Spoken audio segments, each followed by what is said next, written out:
Israel dwaal weer weg van die Here af. Hulle buig voor gode wat niks kan red. Vyande kom van elke kant af, en die volk leef weer in vrees en geweld. In Gilad word 'n man verstoot. Jefta die seun wat niemand wou hê. Maar toe die oorlog teen Ammon kom, roep die oudste son terug om te veg. 'n gebroken land met gebroken harte. Almal soek mag, maar niemand soek God nie. O Heer, red die volk weer vandag. Ons harte dwaal so maklik weg. U stuur genade, selfs deur die pyn.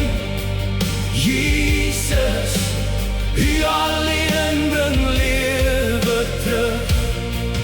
Deur oorlog en trane, deur trots en skuld, bly die redder van 'n gebroken wêreld. Jefta onthou die geskiedenis, hoe God Israel uit Egipte lei. Maar die koning van Ammon luister nie, en die oorlog begin oor die land versprei. Die gees van God kom oor Jefta, en Israel trek op na die stryd.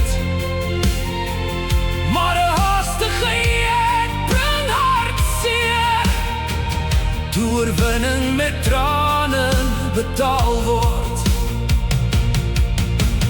Menslike trots bring altyd pyn, roekelose woorde sny diep in. Maar God bly roep deur elke eeu, kom terug na my. Jesus dra die wonde van mense, hy kom genees wat oorlog breek.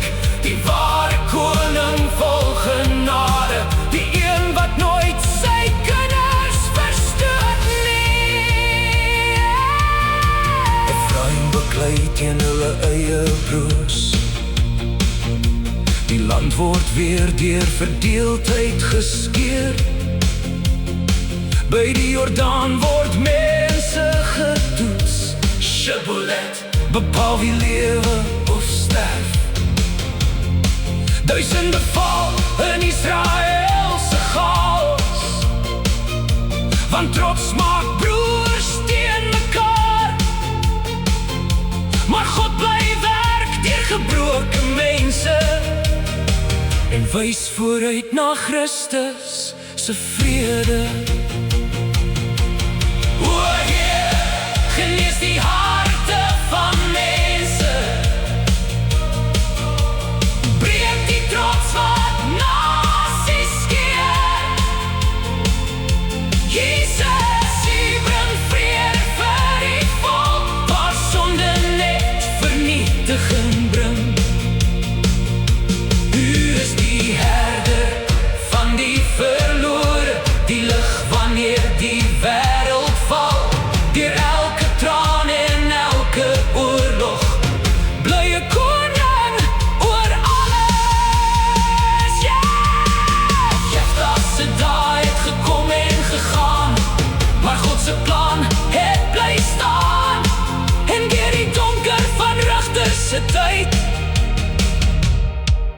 kom Jesus, die ewige lig.